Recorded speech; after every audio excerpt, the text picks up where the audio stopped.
So I heard about this grant for creative arts and research projects at school, and I wanted to talk to you, my dad, and maybe a couple of my aunts and uncles about your service in the Second World War.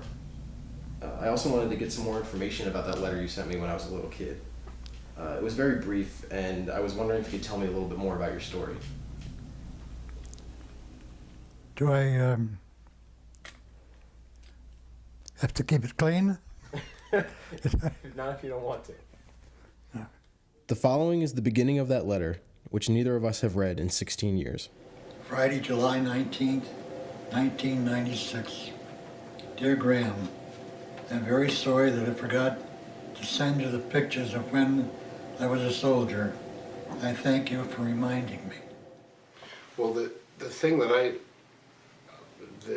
became a personal connection with me is that every time I asked Grandpa about anything about the war, he wouldn't talk about it. We didn't talk about that. I didn't have those conversations with Dad about him being a veteran or being in the war. As a kid, you didn't really get a feeling of the seriousness of it, or what he really went through, the battles. You never spoke about the fighting, but you never really heard Dad talk about what he went through, his experiences as a young man. You start to think, well, okay, yeah, no, all he ever talked about was the fun time, the camaraderie. He didn't really talk about the killing, but you realize that in a war such as that, he saw an awful lot of action and had to do things that were a result of war that he, as a civilized person, he wouldn't think of doing otherwise. My grandfather's journey to Europe began on September 2nd, 1939, his 16th birthday. The Germans marched into Poland, and we were all listening to the radio. There was no television down at the dock. That's when I first heard of the war. So from that time, everything changed. Probably didn't know it then, but it was inevitable that we were going to have to go. Well, in November of '42, Army recruiters came to school and I enlisted. I didn't discuss it with my parents that I can remember. I may have called them up and said, the recruiter's here, that business.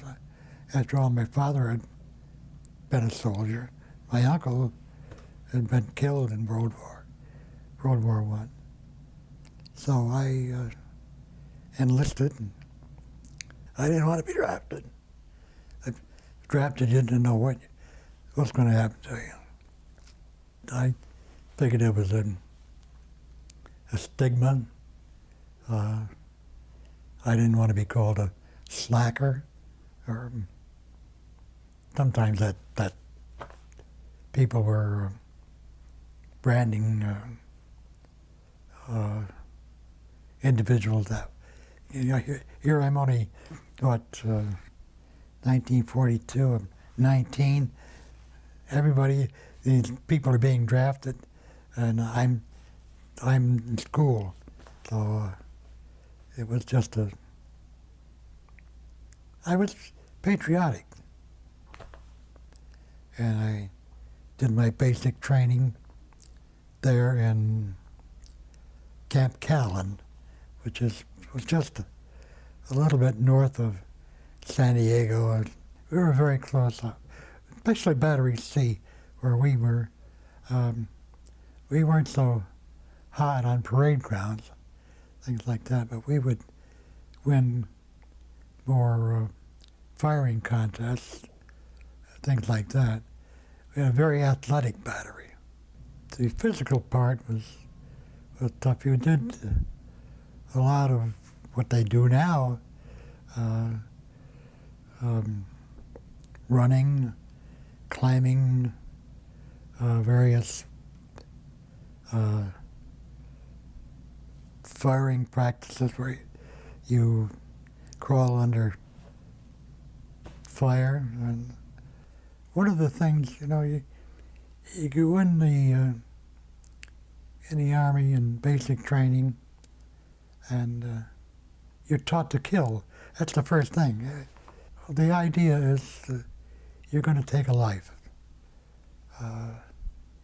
If you can't do that, well, then you don't belong in the army. There was a line in the movie Patton as something like, you're not there to die for your country.